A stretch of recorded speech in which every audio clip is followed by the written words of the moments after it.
ha bisogno di essere euro 6, 7, perché lì anche euro 0 funziona.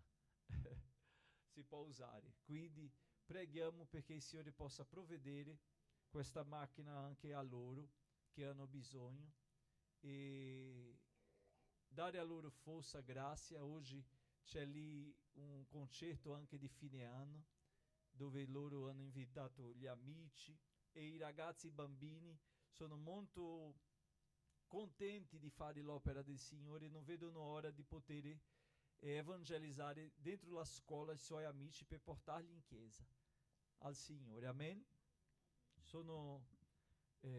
Vorrei chiedere questa preghiera, e con noi c'è anche la missionaria Jamili, che dopo questa preghiera lei ci porterà anche un racconto di come è stato il lavoro missionario suo a Pomarance durante quest'anno. Amen? Perché abbiamo una missione a Pomarance e lei, insieme alla famiglia missionaria là, operano con i bambini e lei fa la classe felice con i bambini ogni sabato. Amen?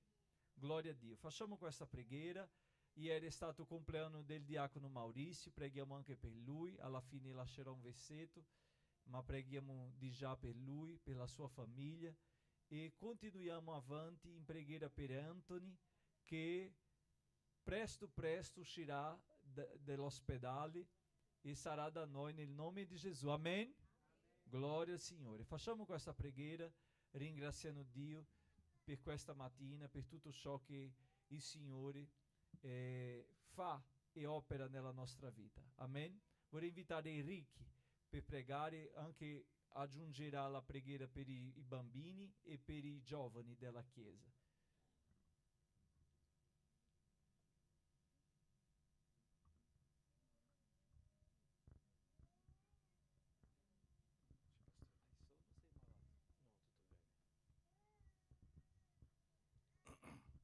Pace la Chiesa del Signore. Amen. Preghiamo. Signore, ti ringraziamo, Signore, per questa opportunità che ci ha dato anche di essere qua. Come diceva Davide, lo zelo della tua casa mi divora. Siamo contenti di essere qua nella tua casa per essere ricaricato di tutto ciò che puoi dare, Signore, che il mondo non ci possa dare, Signore. Grazie per questa opportunità. Adesso, Signore, vorrei ringraziarti prima per l'opera che stiamo per compiere nelle basi missionarie, Signore. Sto pensando alla base di Pomarancia, dove la sorella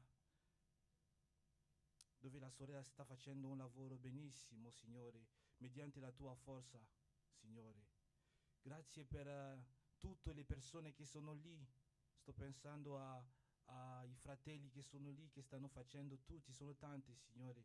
E la Jamili, non posso dimenticare, Signore, la Jamili, Signore. Grazie per questa forza che gli dai, Signore, per fare quest'opera, per portare per compimento quest'opera. Grazie per il fratello Luchetto, che non conosco, ma in cui il pastore ha parlato, che è venuto per servire a te, Signore. Ti ringraziamo per queste persone, Signore. Grazie per tutto. Ci sono tante basi missionarie a Lenago, dappertutto, Signore, e noi contiamo solo sulla tua mano per fruttificare, Signore, quest'opera. Grazie, Signore, per tutto ciò che stai facendo anche qua, Signore, con il gruppo di giovani della Chiesa, Signore. Noi siamo pochi, però noi speriamo che tra poco, Signore, porterai anche altri giovani per venire con noi a pregare, Signore. Ci darà la forza di uscire fuori per evangelizzare, non con le nostre parole, ma con le parole del tuo Santo Spirito, perché ha detto che all'istante il Santo Spirito vi insegnerà quello che dovete dire. Io credo che io con i giovani della Chiesa usciremo per evangelizzare, per portare anche altri giovani che sono fuori qua, per lodare a te, Signore, per essere ricaricato, Signore. Come dice la canzone, fai di noi vasi nuovi, dove gli altri potranno bere, Signore. Che noi diventiamo questi vasi nuovi affinché gli altri che sono fuori vengano a bere, che noi diventiamo gli ambasciatori, Signore, della tua parola, Signore, della tua potenza, Signore, affinché il mondo vede che il Signore nostro è vivante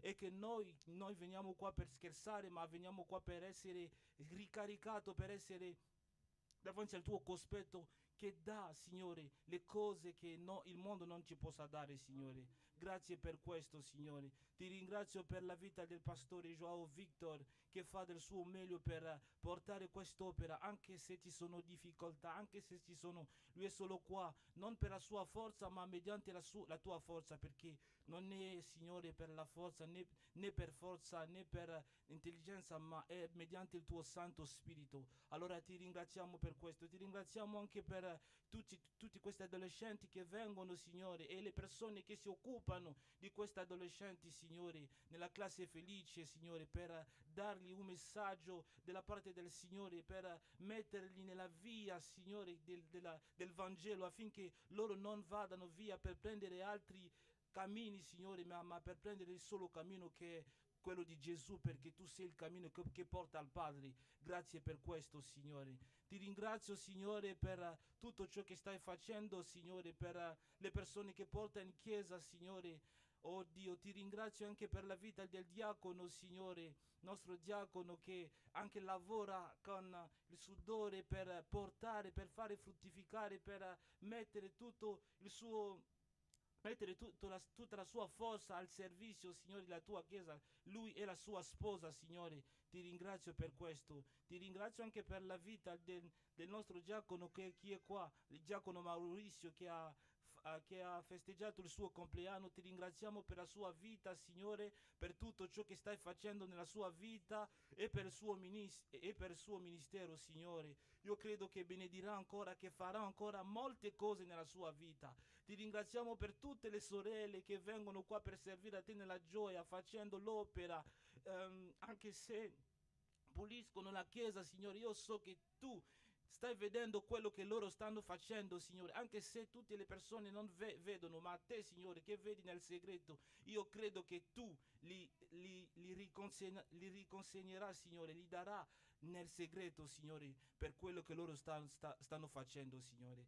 Signore, sai, ci sono tante cose da dire, ma tu conosci quello che si fa nel segreto, e per tutto questo ti rendo grazie, ti dico grazie, Signore, perché so che farai anche tante cose. Non dimentico di pregare per Anthony, Signore. Noi stiamo aspettando che egli viene qua per lodare con noi, Signore, il nostro fratello, Signore. Noi siamo già contenti, Signore, e sappiamo, Signore, che lui sarà qua con noi nella gioia per lodare in quest'anno 2026 che noi stiamo per entrare, Signore. Grazie per questo, Signore.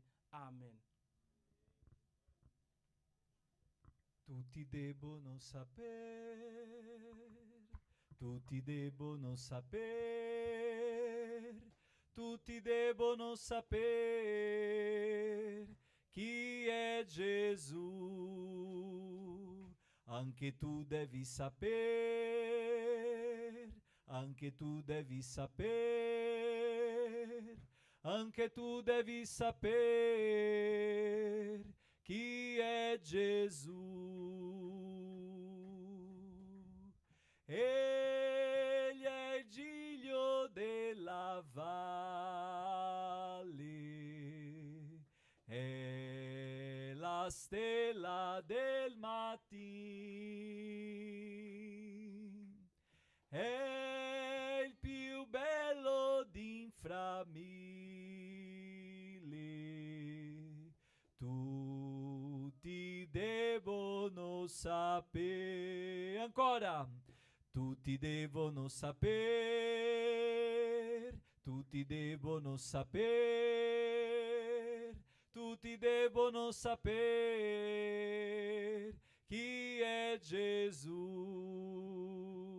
Anche tu devi sapere,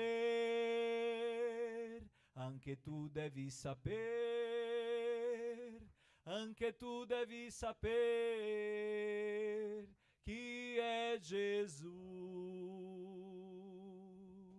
Amen. Gloria a Dio. Accomodatevi.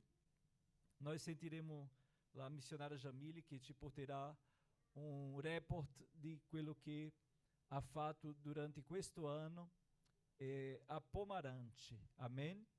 Lei che serve lì, quanto tempo já? 1 anno e 6 mesi, era qui con noi e quando sono tornato dal Brasile sono tornato già con alcuni ordini di Dio e il Signore mi ha dato quest'ordine e ho detto Jamile, Dio mi ha parlato così, ma tu preghi e Dio che ha parlato a me parlerà a te.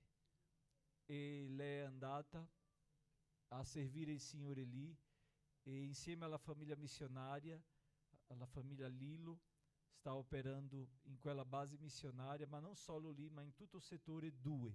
Amen?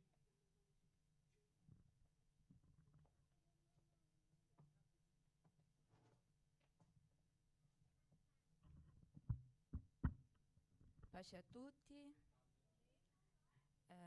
Prima di tutto voglio ringraziarvi per le preghiere, per questo 1 anno di lavoro che facciamo lì con i bambini. Nel sabato scorso abbiamo fatto la festa di 1 anno. Il progetto c'è 1 anno che svolgiamo lì a Montiscerboli. Il progetto è iniziato con 3 bambini, 2 della chiesa e uno di una famiglia che riceve il pacco alimentare. Lì a Montiscerboli la chiesa non c'è tanta possibilità né tanta opportunità perché la maggior parte delle persone che vivono lì sono musulmani. Quindi prima c'era un blocco grande. Abbiamo iniziato il progetto e nessuno veniva.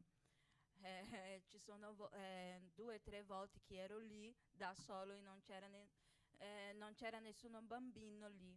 Però una cosa che ho imparato con il mio pastore è che la chiesa deve essere aperta.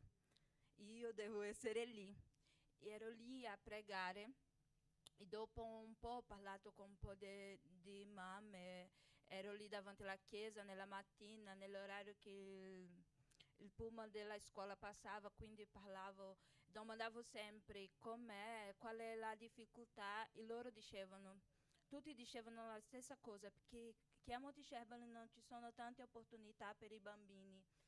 E io parlavo del progetto, ogni sabato siamo qui a fare lavoretti, a giocare con i bambini, a raccontare le storie e dopo un poco è iniziato ad arrivare i bambini.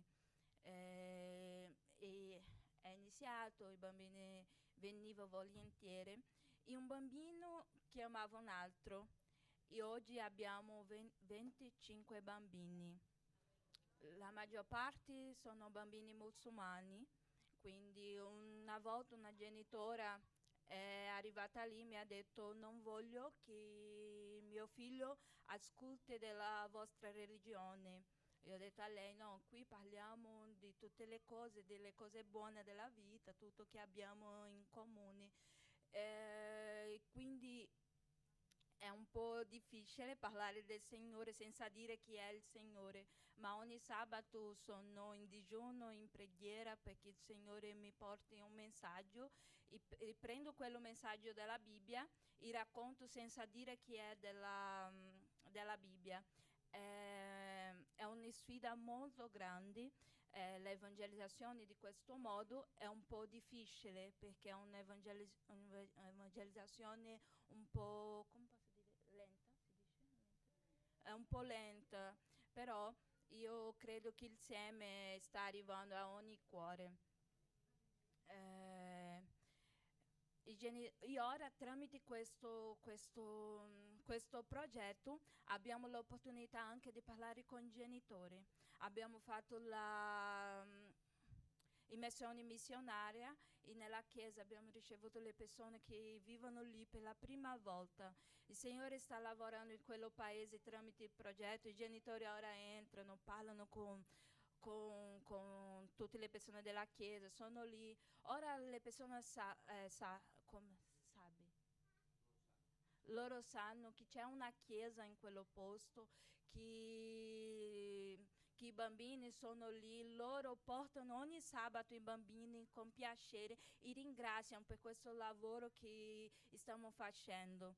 Quindi è un lavoro bello, vedi come sono belli? Il Signore sta portando frutti in quello paese, continuate in preghiera che il Signore alzi persone per fare questo lavoro. Riceviamo anche adolescenti e abbiamo bisogno di lavoratori per fare quest'opera, perché sono tanti, e da 2 a 12 anni arrivano lì, quindi è un po' difficile parlare per tutti. Io sono lì a fare questo lavoro, ma il Signore fino ad oggi è con me e sta mi aiutando, quindi continuate in preghiera e investindo in quest'opera, perché lo so che il Signore ha appena iniziato a fare grandi cose in quello posto. Tutta la Monticerbole un giorno arriverà in quella chiesa e diranno che il Signore è il Salvatore. Amen, che Dio vi benedica.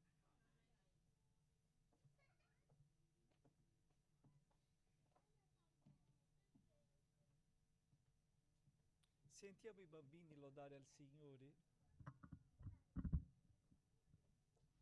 Un giorno ero in preghiera e il Signore ha detto: tuoi sogni non sono tuoi, sono io che ti faccio sognare. Amen? Siete qua, fratelli? C'è un po' di... perché gli orologi sono tutti fuori. Mettiamoli pari.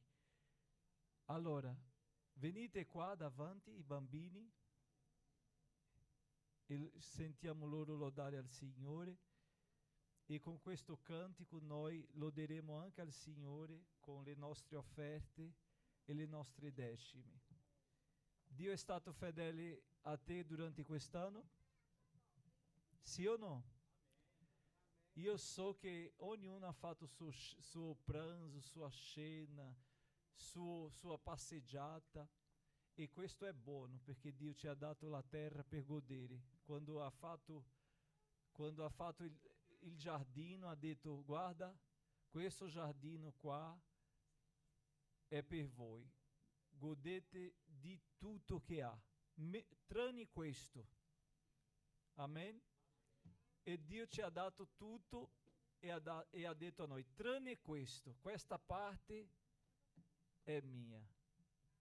Tu restituisci, tu fai con gioia. Sia fedele e vedrai la fedeltà di Dio. Sentiamo loro lodare al Signore.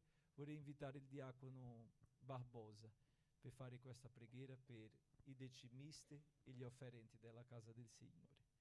Felice che c'è la Ruby con noi oggi, una grande sorpresa, buona e grande sorpresa. Che Dio ti benedica, Ruby.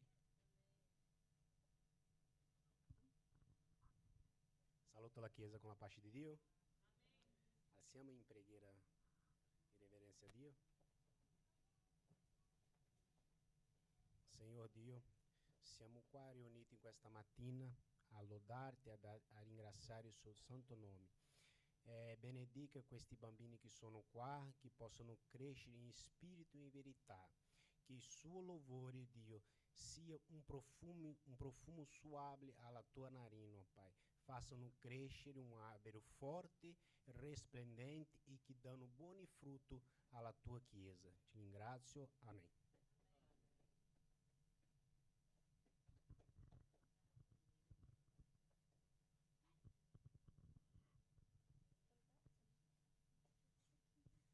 Saluto la pace del Signore. Pace.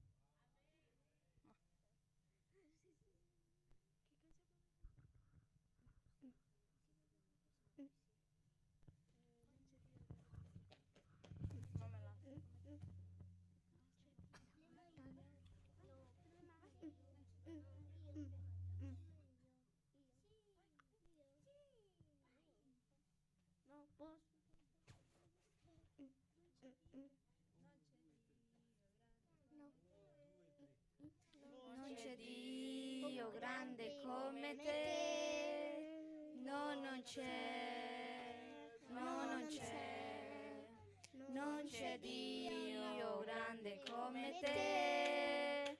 No, non c'è, no, non c'è, non c'è chi può fare le cose come quelle che fai tu. Non c'è chi può fare le cose come quelle che fai tu. Né per potenza né per forza, ma per il tuo Santo Spirito. Né per potenza e né per forza, ma per il tuo Santo Spirito. Tanti monti si muoveranno, e tanti monti si muoveranno, e tanti monti si muoveranno per il tuo Santo Spirito. Ancora! Non c'è Dio grande come te, no, non c'è, no, non c'è. Non c'è Dio grande come te, no, non c'è, no, non c'è, non c'è chi può fare le cose come quelle che fai tu.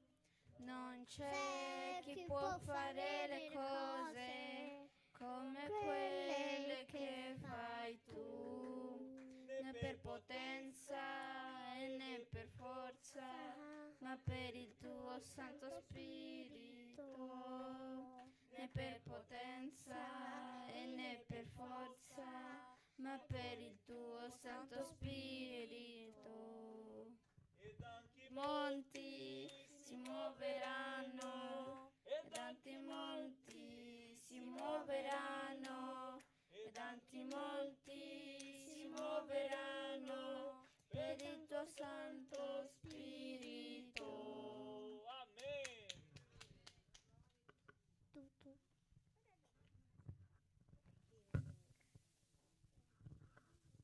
Lasci felice.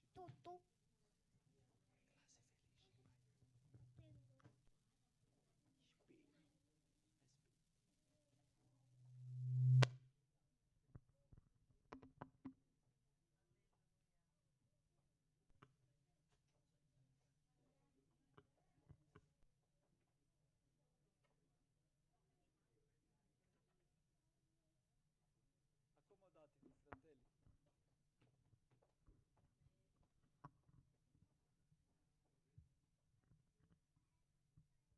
Glória a Jesus.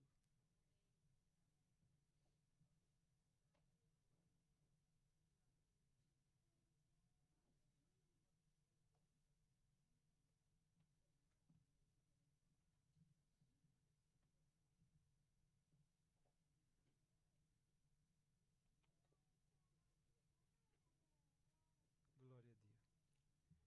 Allora, io stavo analizzando il testo che noi abbiamo letto stamattina, che a Betania sono stati alcuni episodi importanti.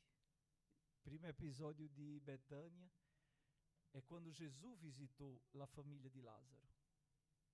Gesù visitou Marta, Maria e Lazzaro. Quando ha visitato quella famiglia è stato ricevuto, la Marta ha preparato tutto, perché Gesù non camminava solo. Gesù aveva i discepoli che nella loro imperfezione ma seguivano Gesù, che in un momento c'era e in un altro non c'era, ma comunque seguivano Gesù. Ricevere Gesù a casa per Marta è stato un grande piacere, una grande gioia, un grande onore, ma anche un grande impegno, perché Gesù non arrivava da solo, lui veniva con una comitiva. È come noi facciamo un invito a uno e arrivano tanti, e così noi diciamo: che faccio ora? E quindi quando Marta ha visto quella comitiva ha detto: io mi devo dare da fare e muovermi per preparare tutto per loro. Lei si è preoccupata di preparare tutto. Questo è importante, è buono, perché essere ospitali fa parte del regno di Dio.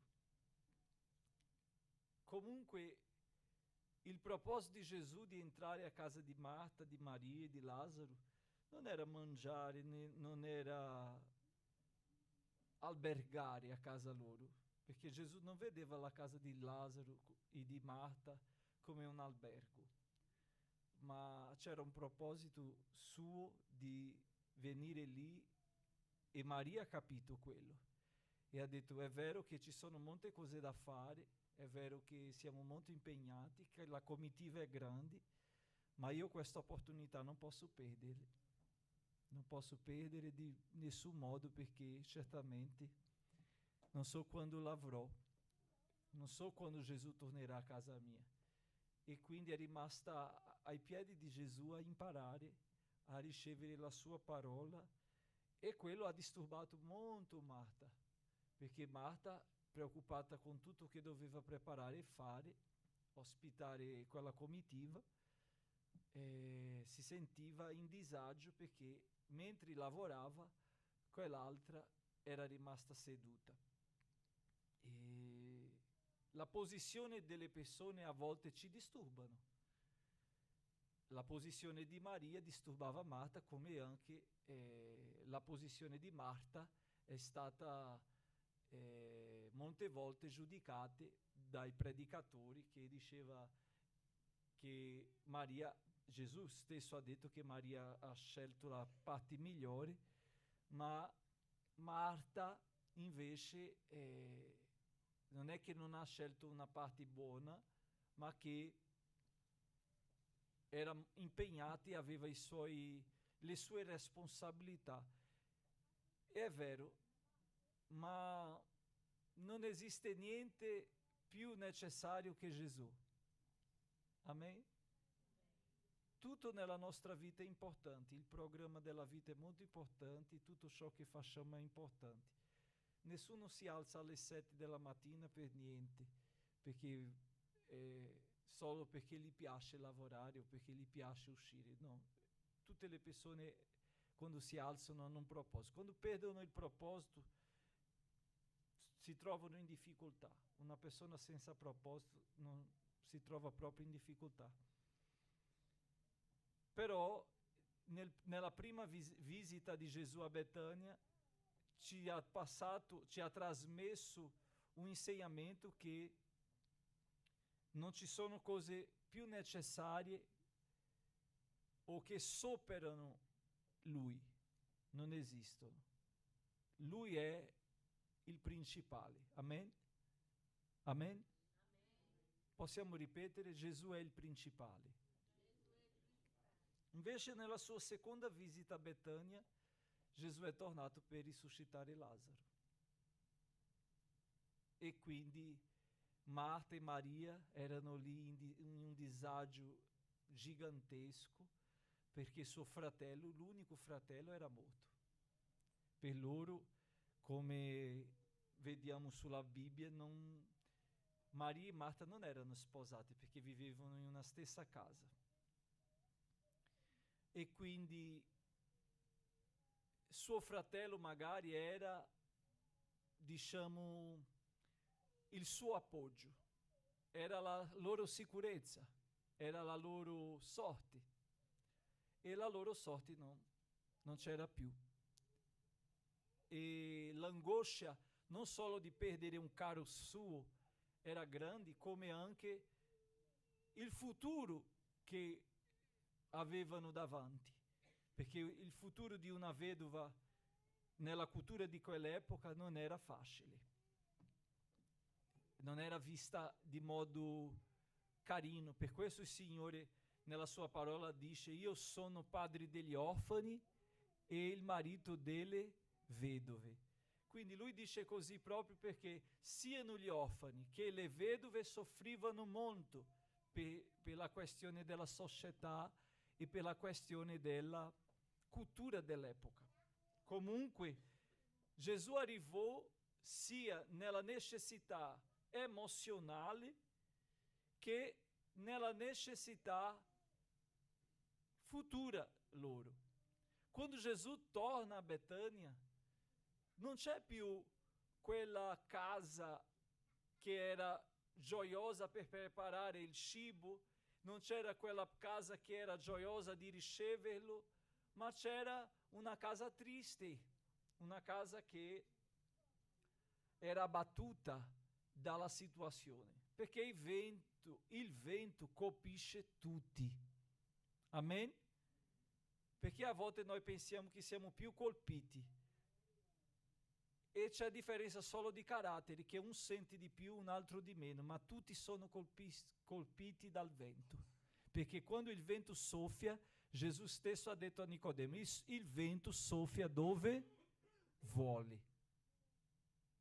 Quindi quando il vento soffia non risparmia nessuno. E quindi nessuno in quella casa era stato risparmiato. Maria ha agito di un modo, Marta ha reagito di un altro modo, ma tutte e due sono state colpite da quel vento che è passato a Betania. Ma quando Gesù arriva, la loro espressione è stata: Gesù, se tu fossi stato qua prima, questo certamente non succederebbe. Mio fratello sarebbe vivo. Perché loro credevano pienamente nella potenza che Gesù aveva per guarire, ma non credevano alla risurrezione. Questo vuol dire una cosa, che la famiglia di Marta e di Maria e di Lazzaro seguivano un gruppo dei giudei che non credevano alla risurrezione. Certo, oggi non è una mattina teologica, ma la Bibbia è teologia. E quindi loro credevano che Gesù guariva, credevano che Gesù poteva scacciare quella malattia, ma non credevano che Gesù poteva risuscitare. Ossia, loro non comprendevano ancora la dimensione della potenza di Gesù. Non credevano ancora. E molte volte noi pensiamo che se le cose sono così, sono possibili per Gesù risolvere. Ma quando oltrepassano quel livello, è come se sfuggono dal controllo anche di Gesù, quando non sfuggono mai, perché Lui ha il controllo di ogni cosa. E Gesù torna a Betânia non più per parlare, ma per dimostrare la sua grande, o meglio, la sua onnipotenza. E risuscita Lazzaro, che era morto, e Gesù ha aspettato proprio che Lazzaro passasse il tempo previsto, che la scienza di quell'epoca diceva che uno poteva tornare alla vita perché il corpo poteva reagire. Altri dicono che era una mitologia. Comunque sia scienza o mitologia, aspettavano nella speranza terrena. Ma la nostra speranza non è terrena, non è in questo mondo. Noi aspettiamo in chi il mondo non aspetta. Il mondo aspetta in Gesù? No, ma noi aspettiamo in Gesù perché sappiamo che le sue parole non devono e non passeranno mai. Passeranno i cieli e la terra, ma le sue parole non hanno di passare. Amen? Quindi, quando Gesù torna per dimostrare la sua potenza, onnipotenza. E ci sono cose nella nostra vita che succedono proprio perché Gesù vuole dimostrare la sua onnipotenza, perché noi crediamo a Lui fino a un livello, e Gesù vuole portarci a un livello ancora più alto. Perché a volte noi siamo solo credenti di tachipirina. Noi siamo credenti di cose che i medici hanno il controllo. Noi siamo credenti di una diagnosi reversibile. Ma quando le cose oltrepassano i limiti della difficoltà e diventano impossibili, è questo scenario di Dio. È questo il campo di Dio, dove noi gridiamo come Paolo: dov'è, o morte, la tua vittoria? Adabra Shereminavia Subria. Chi può parlare alla morte e dire: morte, torna indietro e tu non compirai ciò che tu sei venuto a fare? Solo lui che ha vinto la morte. Ma interessante è che lui ha fatto prima di morire. Perché lo stesso Dio onnipotente è onnisciente. Non è che lui prevede e non ha controllo, lui prevede e ha controllo di tutto.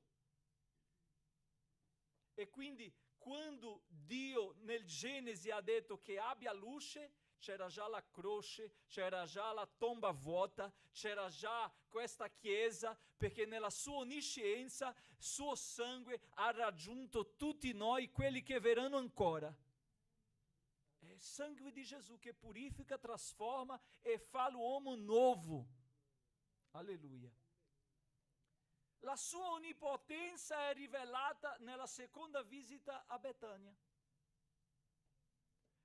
Ma nella sua terza visita a Betania è stato diverso, perché Gesù non è più andato a casa di Marta e Maria. Mi fa capire il testo che nella visita a Betania Gesù non ha conosciuto solo la famiglia di Marta e Maria. Gesù ha conosciuto anche altre famiglie, e c'era fra le famiglie una famiglia che era la famiglia di Simone il lebbroso. La Bibbia è chiara quando nomina la caratteristica di questo Simone. Prima, perché Simone è un nome comune. E quanti Simoni avevano in quella città? Ma diversi, come Giovanni. Quanti ne hanno qua a Firenze? Giuseppe. Ma questo Simone aveva una caratteristica diversa. Una caratteristica che li metteva da parte o in evidenza, che era il lebbroso. Tutti noi abbiamo una caratteristica. Qual è la nostra? Qual è la tua? Tutti noi abbiamo una caratteristica. Ora ci sono due Vinicius a casa, io dico Vinicius di Darli e Vinicius mio. E usiamo alcune caratteristiche. Un giorno parlavo con un amico e lui diceva: sai chi ho trovato? Ho detto: chi? Io ho trovato Tizio. Chi Tizio? Tizio, quel zoppo. Sì, so chi è, quello che canta. Lui poteva dire Tizio cantante, ma c'è un altro cantante che c'è lo stesso nome. La differenza di quel cantante che ha lo stesso nome per quell'altro cantante che ha lo stesso nome è che un zoppica e un altro no. E quel fratello ha detto: no, è Tizio, quel zoppo. Ok, sì, come va? Nella stessa unzione, dando gloria a Dio, operando e facendo. Allora, Simone aveva una caratteristica. Era il lebbroso. E noi abbiamo delle caratteristiche che sono aggiunte, che sono portate, ma che prendiamo pure. Che noi aggiungiamo e che altre persone aggiungono a noi.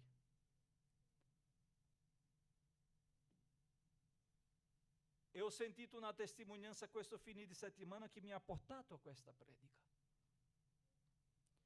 Un fratello che ha detto che suo papà davanti a casa sua aveva un vicino, era un vicino molto chiuso, e lui non ha mai potuto parlare di Gesù. E un giorno, quando questo fratello è tornato nel paese, suo papà ha detto: figlio, quel vicino adesso è credente, si è convertito e oggi è suo culto di gratitudine. Andiamo a casa sua. Non ci credo. Tizio adesso è credente? Sì. Sì, allora andiamo. Voglio vedere coi miei occhi. E loro due sono andati a questo culto, a casa di questo fratello che ringraziava per la sua salvezza. E nel culto ha preso il microfono quello fratello che faceva il suo culto di gratitudine, che è diventato cristiano, e diceva: io vorrei ringraziare Dio per la vita del fratello Tizio, che tramite lui io sono diventato credente. E quel fratello lì si è alzato e ha detto: fratelli, scusate, ma io non posso prendere questo onore a me perché io non ho mai parlato di Gesù a lui. E il fratello dal microfono ha detto: è vero, lui non mi ha mai parlato di Gesù, ma ha vissuto Gesù nella sua vita tutti i giorni. Io vedevo lui come trattava sua moglie, come trattava i suoi figli, come si comportava, come entrava e come usciva. E io ho detto: io voglio essere come Tizio. E io ho visto che la differenza sua per me è che lui era un credente. Io ho detto: se un credente è così, io voglio essere un credente come lui. E è diventato credente. Le parole non hanno detto niente, ma l'esempio, la testimonianza ha detto tutto. Come noi siamo conosciuti. Perché apparenza, profumo e bellezza passano.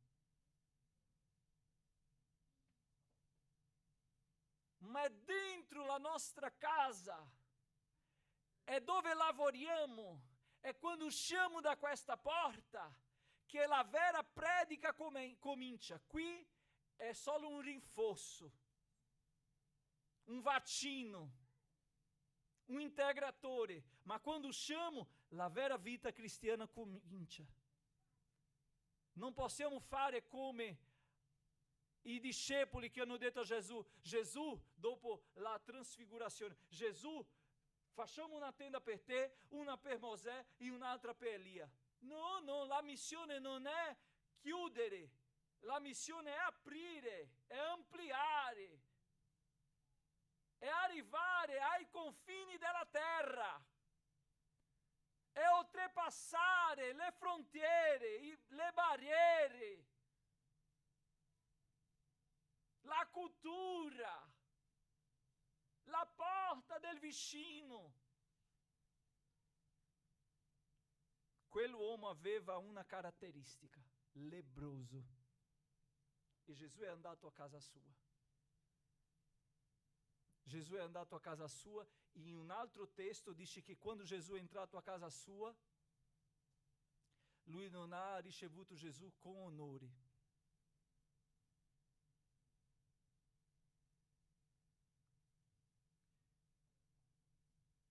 Lui non ha salutato Gesù come doveva, non ha lavato i piedi di Gesù come doveva.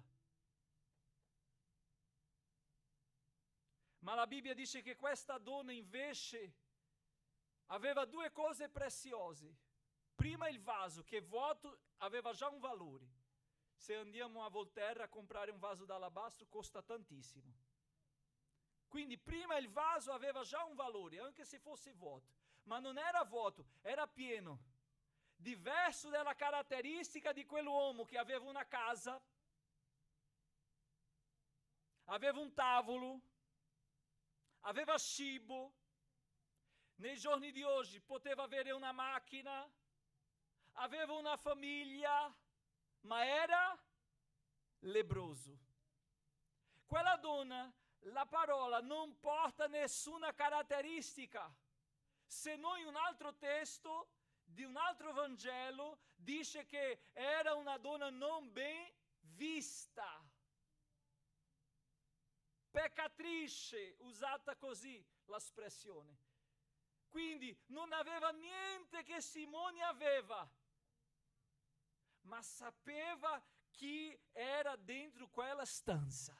riconosceva chi era dentro quella stanza. Magari sa qual è la differenza di Simone per questa donna? È che Simone era già abituato alla sua caratteristica e voleva continuare per sempre nella sua caratteristica, lebbroso. Ci sono persone che si abitano a quello che sono e vogliono essere sempre lì, in quella stessa condizione, non cambiano, perché sono abituati già a essere così.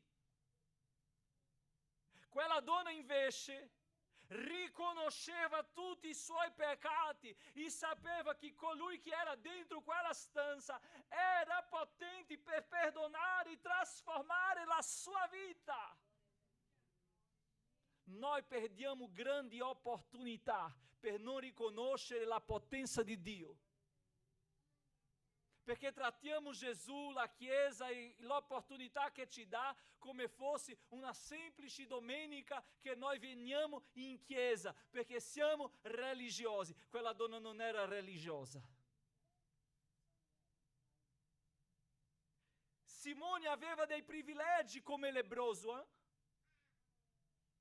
perché un lebbroso non poteva essere lì.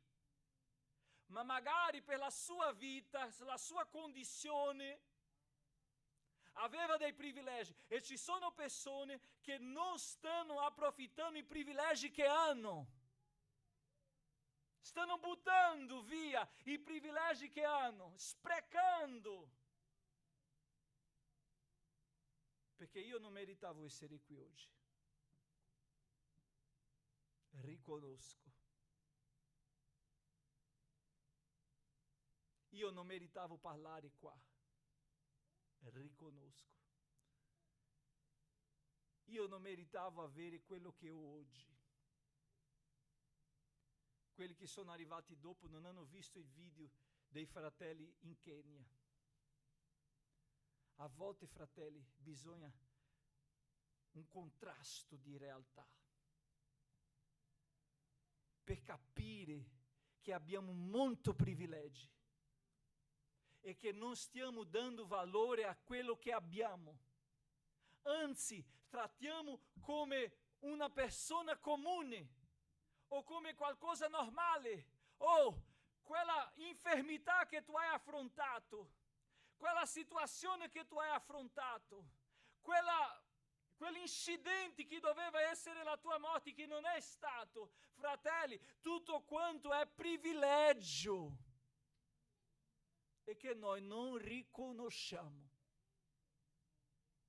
Perché? Perché vogliamo essere sempre lebbrosi. Tanto la mia lebbra non mi toglie dal mio spazio, non mi toglie dalla mia casa, perché la regola è che la lebbra doveva portare via, doveva essere portato via, mandato in un'altra città, non poteva essere lì. Ma non so quale e perché Simone era lì, ma aveva dei privilegi. È vero o no? Non era per essere lì, non era posto suo secondo la regola dei giudei, secondo la legge.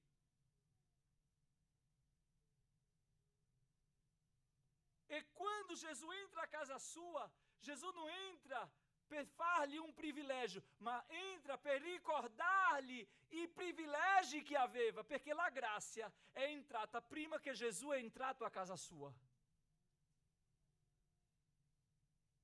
La grazia di Dio è nella tua vita prima che tu avessi riconosciuto Gesù.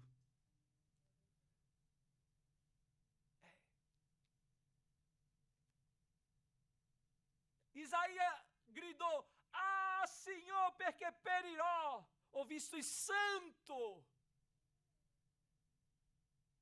ho visto Dio, perirò perché sono uomo peccatore.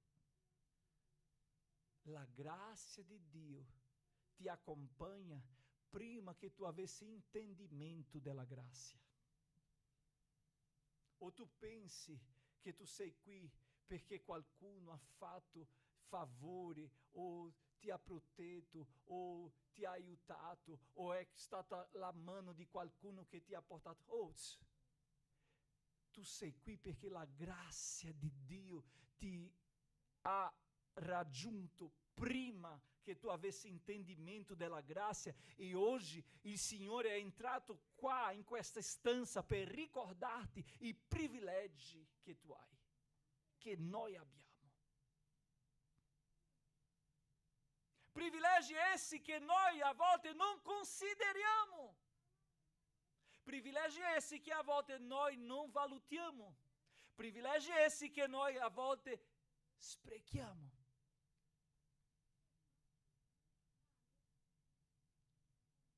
Il testo non parla molto di Simone, ma parla molto della donna. Perché ci sono persone che saranno dimenticate.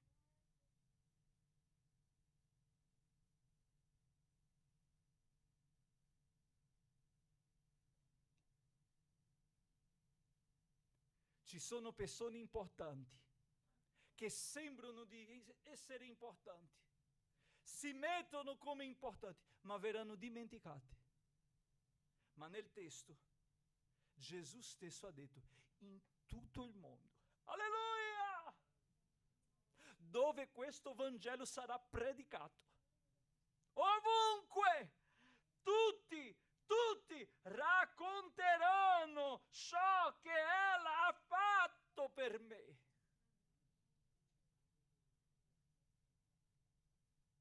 Simone stava ricevendo un uomo importante, magari per lui un profeta, ma non il salvatore dei suoi peccati, perché per lui la sua lebbra è diventata la sua vita.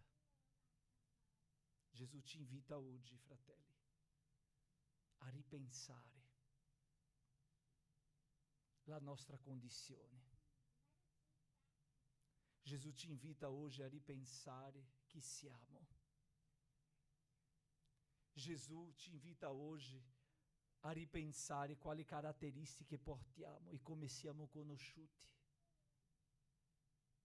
Ci sono persone che tutta la vita immerso alla bugia. Conosco uno amico, quando parliamo, gli amici dicono: ah, è Tizio mentirinha, ossia è Tizio il bugiardino, perché è quello che sempre parla bugia, che si dice buongiorno, si guarda per vedere se è sera, perché nemmeno il suo buongiorno è vero.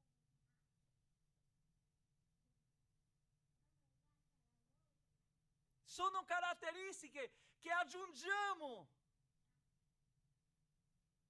Ah, ma pastore, io non ho aggiunto questo, io sono così perché chi ha peccato, lui o i suoi? A volte ci sono cose che portiamo, è vero, caratteristiche familiari.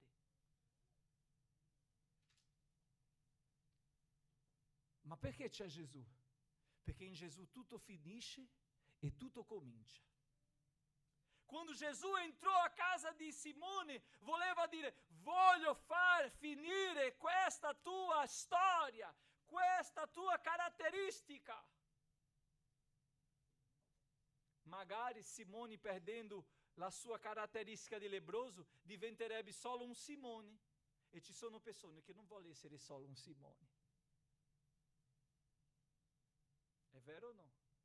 Per essere evidenti, per essere così visto, visibile, preferisce portare con sé una lebbra di che cambiare. Ma il Vangelo è ravvedimento, trasformazione. E Paolo dice ai Romani che il Vangelo è la potenza di Dio per chiunque crede, per la salvezza di chiunque crede. Gesù vuole salvarti, Simone. Gesù vuole trasformare la tua vita, Simone. Gesù vuole trasformare la tua casa, Simone. Oggi è giorno di decidere, ultima domenica di quest'anno, tu passerai all'altro anno, se Dio vorrà, ancora con questa tua caratteristica?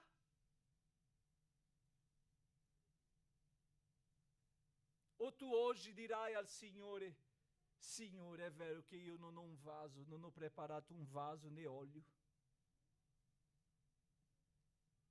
ma per me è un onore averti a casa mia. Simone poteva far differente in quel momento.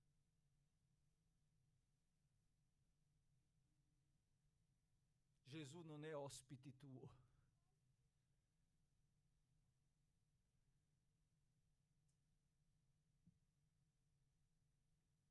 Gesù non si importa con ciò che tu metterai a tavola.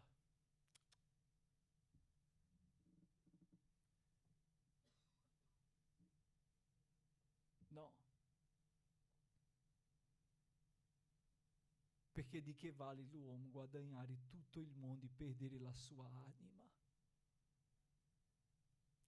Quale caratteristica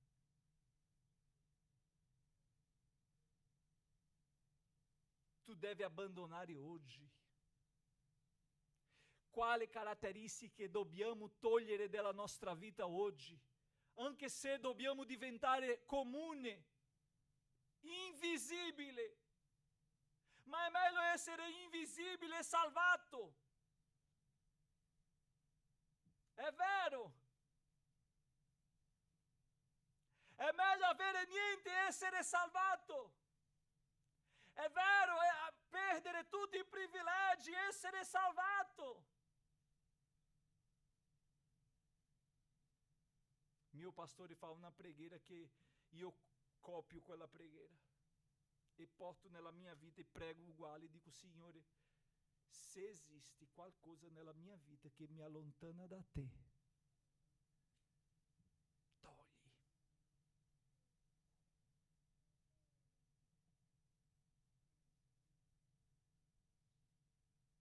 E c'è un cantico che dice: Signore, se esiste in me alcun male che mi allontana da te, rompimi,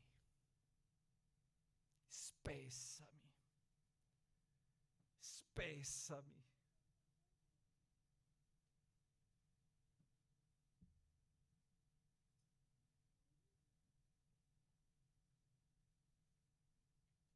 Gesù ha difeso quella donna, ha giustificato quella donna e ha evidenziato quella donna. Non abbiamo bisogno di correre, non abbiamo bisogno di cercare. Ciò che Dio vuole per la nostra vita farà.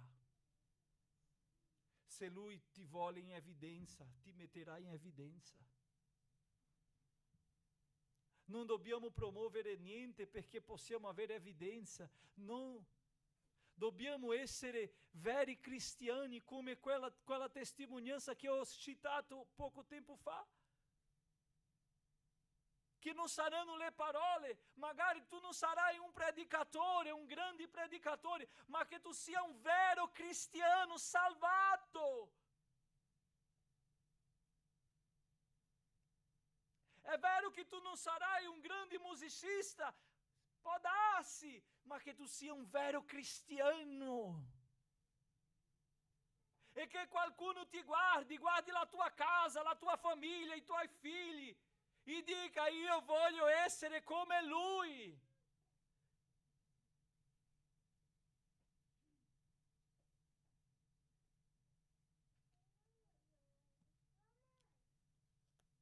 Come passerai il 2026? Lebbroso o trasformato? 3 passaggi a Betania. Una visita inaspettata, la rivelazione della onnipotenza e la terza visita programmata. Dio oggi prende un appuntamento con te e dice: voglio entrare a casa tua. Ha detto a Zaccheo: scendi che io entrerò a casa tua. A casa di Simone lui ha detto anche, aveva un appuntamento. Prendi oggi un appuntamento e dici: Gesù, sono stanco di essere lebbroso, vieni a casa mia. Prendi un appuntamento oggi e dici: Gesù, basta di questa lebbra, di questa caratteristica, basta che io sia conosciuto così, non voglio più. Io voglio che a Betania si sappia che io servo te. Io voglio che a Betania si sappia che io sono tuo servo, che tu mi hai trasformato, che tu mi hai salvato, che tu sei entrato a casa mia. Io ero lebbroso, ma adesso non sono più. Gesù è entrato e è uscito da casa di Simone, lui ha continuato lebbroso. Ma quella donna ha continuato peccatrice?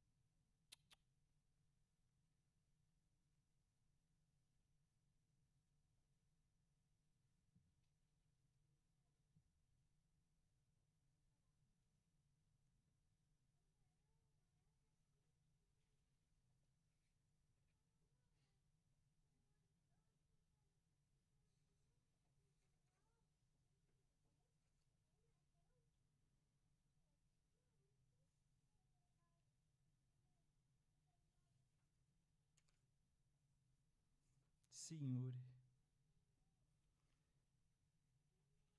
grazie di questa parola che mi hai dato.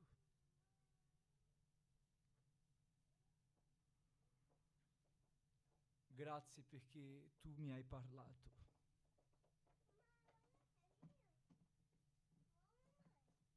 E ci sono caratteristiche nella mia vita, Signore, che non voglio portare avanti.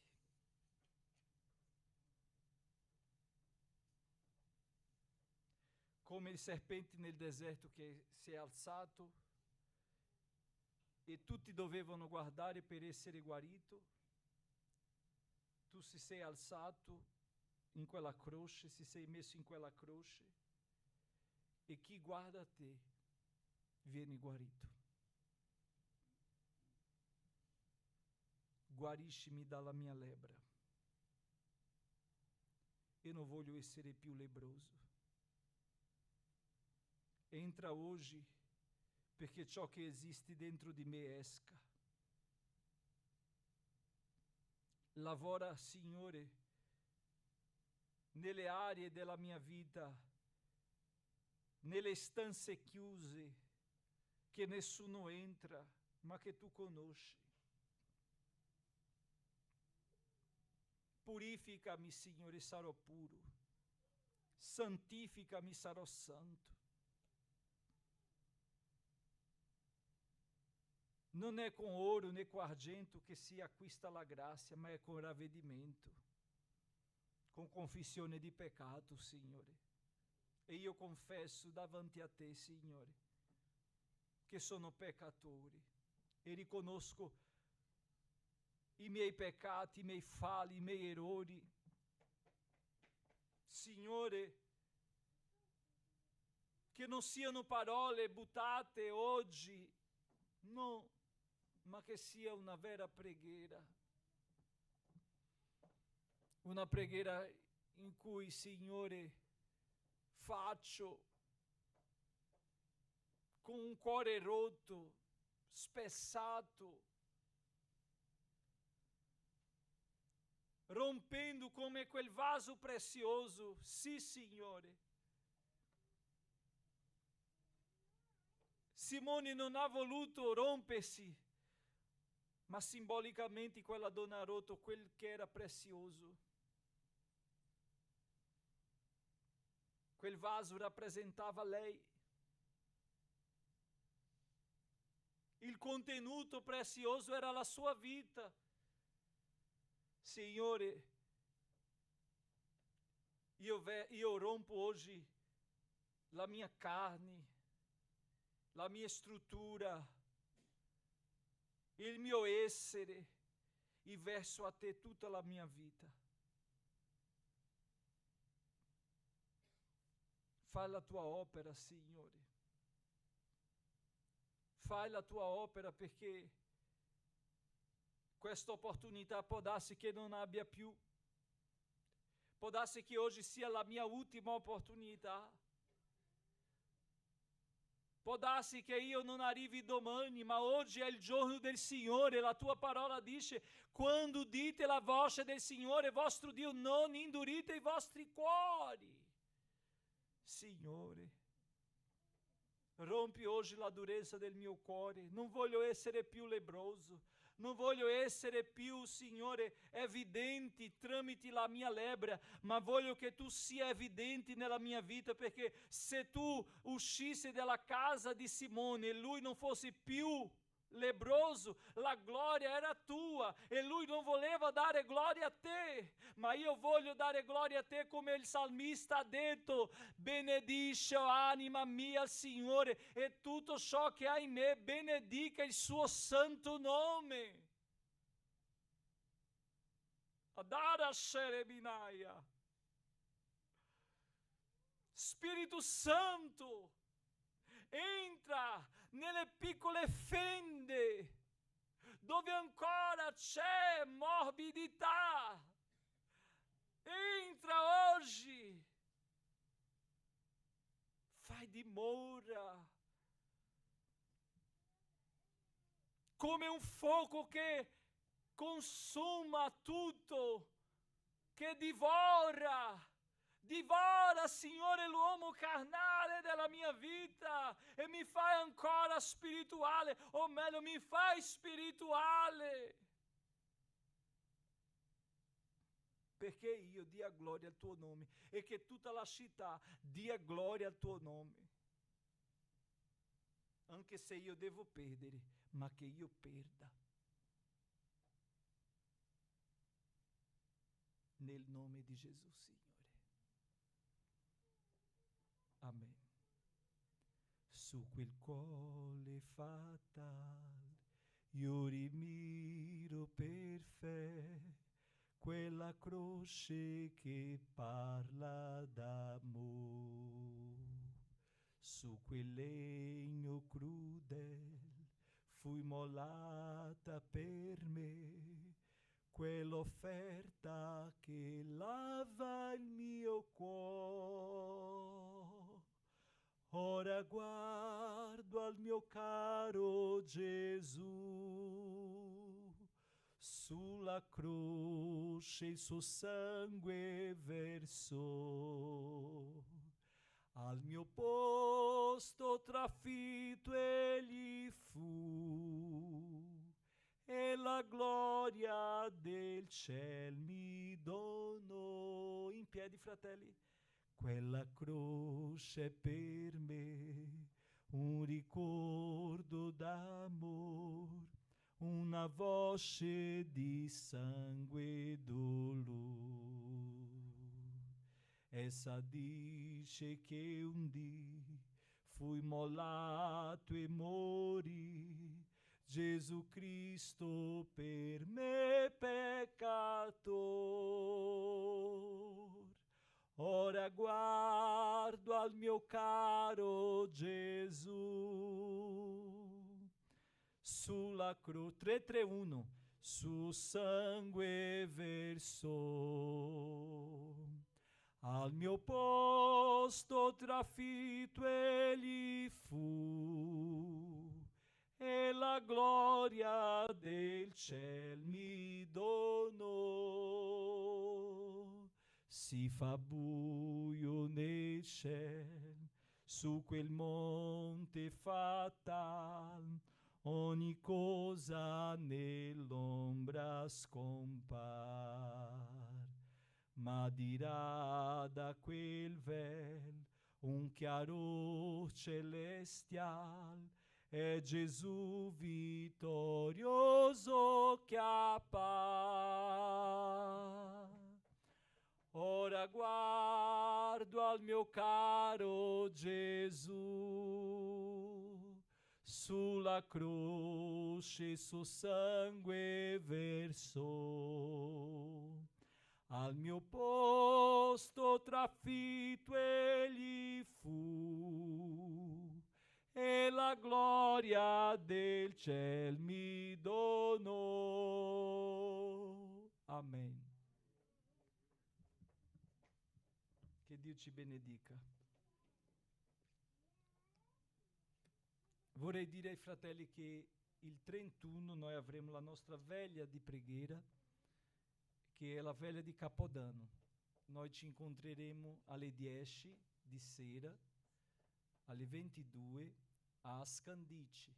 Comincerà alle 10, alle 22 e fino a mezzanotte noi saremo lì in un culto di veglia, di preghiera. Io vorrei chiedere ai fratelli che appena arrivano, se possono si ginocchiare, si inginocchino, e noi faremo un periodo di preghiera. E non vorrei che nessuno sia a chiacchierare di là, di là. Se dopo ci salutiamo, prima noi arriviamo e passeremo quel momento là in ginocchio, dopo noi avremo il nostro culto e finiremo alla mezzanotte con una preghiera di gratitudine per quest'anno e consacrando questo nuovo anno al Signore. Si permetterà a Lui, no? Perché non sappiamo. Io aspetto Gesù ora. Ma se Lui ci permette, saremo lì. È molto importante, fratelli, molto importante partecipare del culto, la veglia di preghiera, e che possiamo fare un sacrificio per esserci. Amen? E dopo, come ho detto, noi come famiglia cristiana che siamo, celebreremo insieme con una agape fraterna, e i fratelli devono mandare alla sorella Jessica quello che porteranno. Noi faremo una grigliata, ok? Perché sarà più facile, e quindi la persona porta la carne e una bibita, una Coca-Cola, quello che piace, e si farà la grigliata. E noi faremo una grigliata perché io non ce la faccio a cucinare più, sono in questa condizione, e quando tutti fanno è meglio, è vero o no? Quindi non sarà pesante per nessuno, ognuno porta a Priscilla e alla sorella Jessica quello che porterà. Dirà: sorella, sarò con la mia famiglia, porterò questo, porterò quell'altro. Amen? E quindi si farà la grigliata là a Scandici alle 22, ok? Qui sarà chiuso perché in centro è impossibile stare, e noi saremo là, i parcheggi sono liberi, potete parcheggiare all'interno, quelli che hanno la macchina, e saremo lì sotto la tenda riscaldata, saremo insieme. Amen? Il 31, ok? E vorrei di già invitare la Chiesa per la nostra settimana di preghiera. Ogni anno noi facciamo una settimana di preghiera che inizierà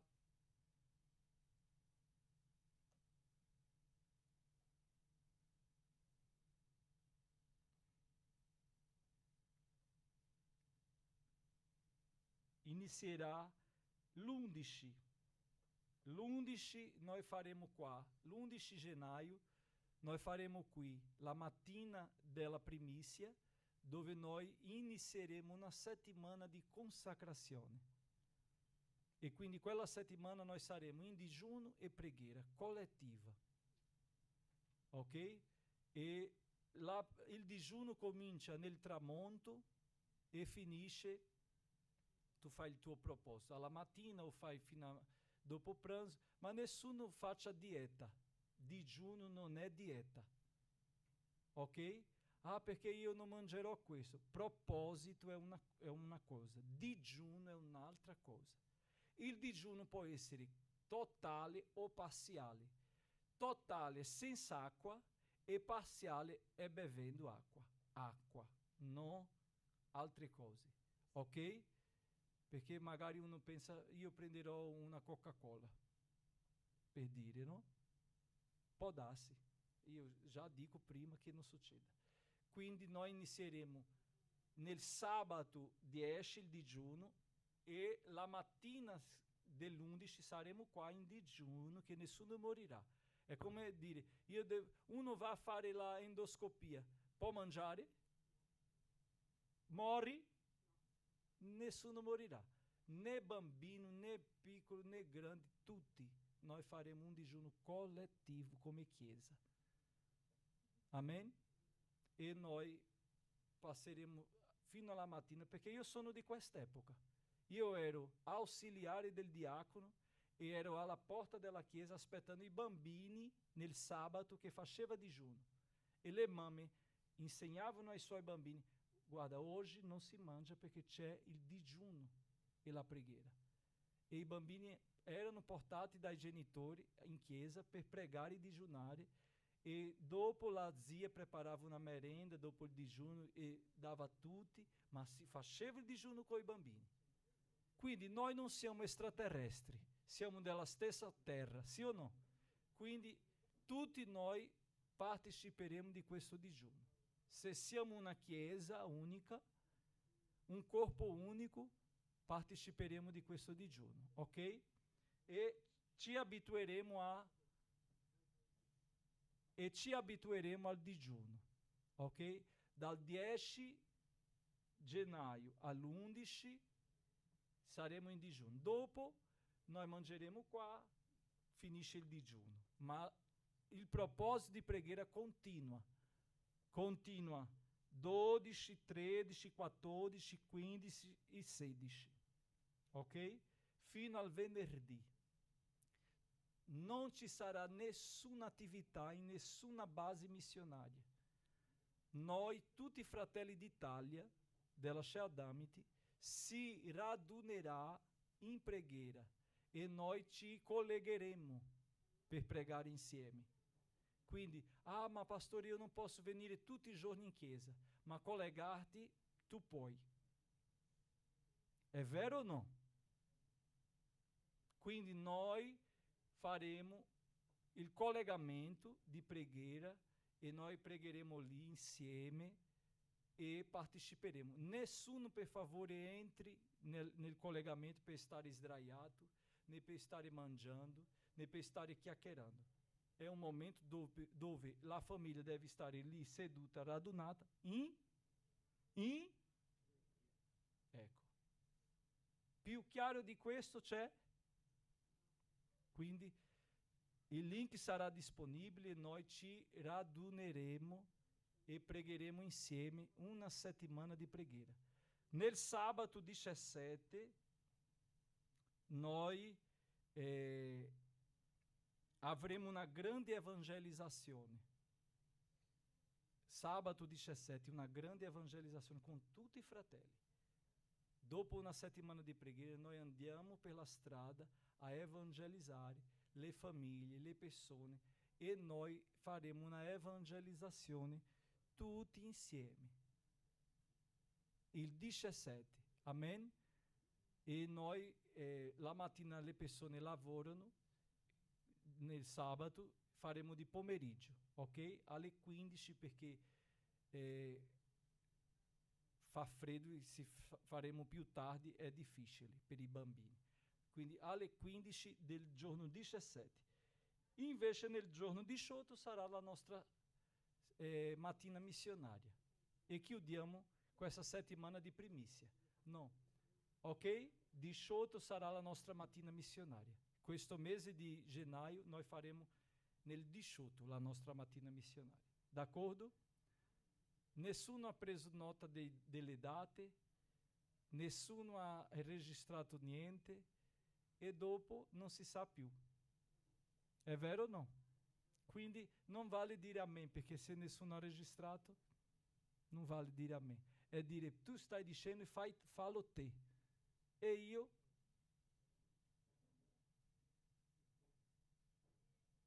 Dobbiamo lasciare alcune caratteristiche, no? E prendere altre, no? Possiamo cominciare il 2026 con più impegno, fratelli?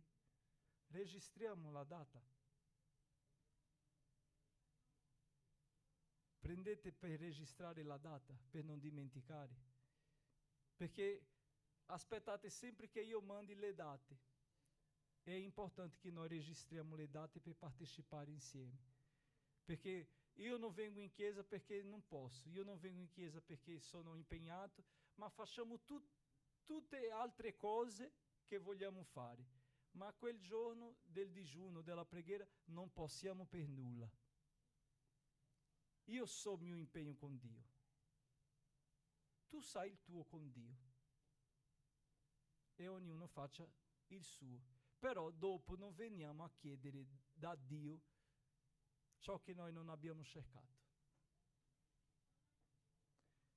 11 gennaio è il digiuno collettivo, la domenica, il digiuno collettivo, fino al mezzogiorno. Invece dal 12 al 16, tutte le sere alle 18:30, noi ci collegheremo per la preghiera, prima di cena. Quindi alle 18:30 ci collegheremo. Invece nel 17 noi avremo alle 15, 17 di gennaio alle 15, una evangelizzazione che io vi dirò dove sarà, ok? Io vi dirò dove sarà questa evangelizzazione. Comunque avremo. Invece il 18 è la nostra mattina missionaria. Il 18 gennaio alle 10:30 la chiusura della settimana di preghiera e la mattina missionaria. Avete capito, scritto, preso nota? Amen? Ora potete dire amen. Chi ha preso nota? Mettiamoci in piedi e finiamo. Vorrei lasciare al fratello Maurizio, che ha compiuto anni ieri, il versetto che si trova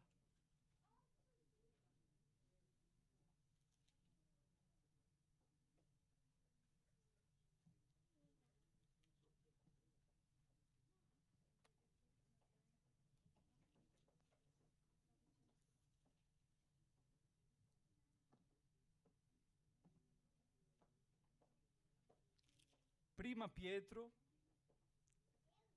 così non dimentichi perché è Pietro.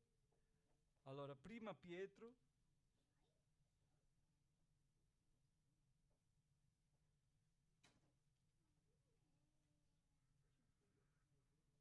versetto 7, per la tua meditazione.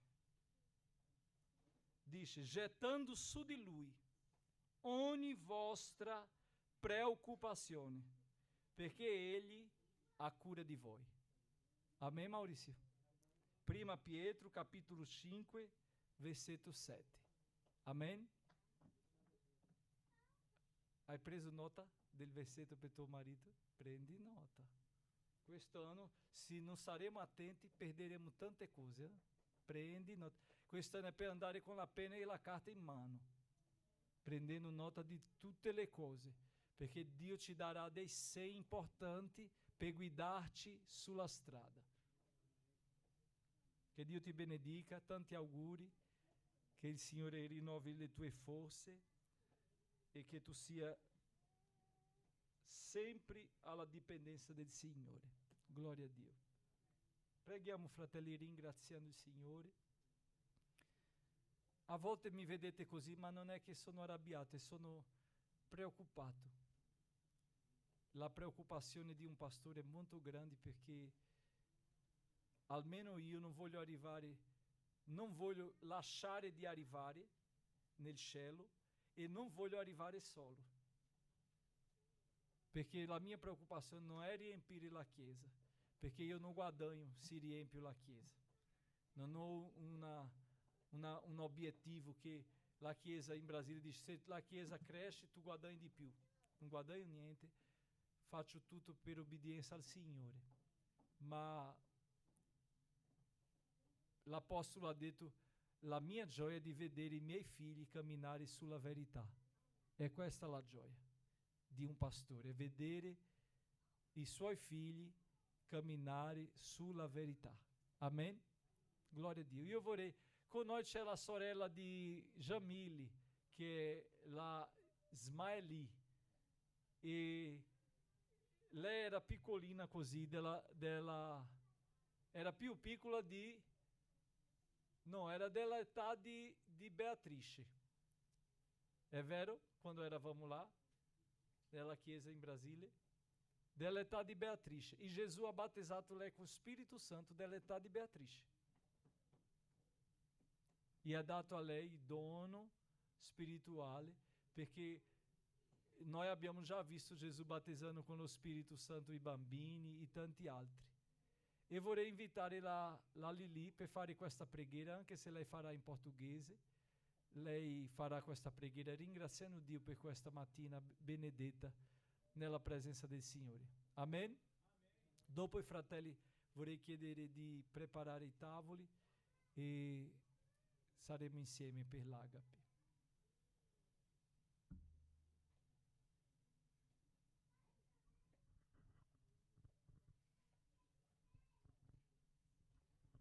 A paz do Senhor. Senhoremos. Senhor Jesus, obrigado pela sua presença, obrigado pelo seu amor, obrigado, Senhor, por esse culto maravilhoso que o Senhor nos concedeu. Obrigado, Senhor, por ser um Deus tão grande e poderoso. Senhor, eu te agradeço pela tua bondade e tua misericórdia. Eu te apresento essa semana, Senhor, que venha ser uma semana gloriosa e que possamos engrandecer o seu nome e que possamos ser sempre gratos por tudo que o Senhor tem feito e por tudo que o Senhor há de fazer. Permanece conosco, Senhor. Abençoa essa casa, que essa igreja possa ser abençoada com a sua presença, Senhor, e que abençoe sempre a vida de todos que cheguem aqui, Senhor. Abençoa a vida do pastor, da missionária Priscila, Senhor. Ajuda eles, estende as tuas fortes mãos e permanece cuidando dos teus filhos. Em nome de Jesus, amém. É a minha dirigente. Che la grazia del nostro Signore e Salvatore Gesù Cristo, il grande amore di Dio nostro eterno Padre, la comunione e la consolazione dello Spirito Santo siano con tutti noi, oggi per sempre. Noi diciamo amen. Che Dio vi benedica, una buona settimana.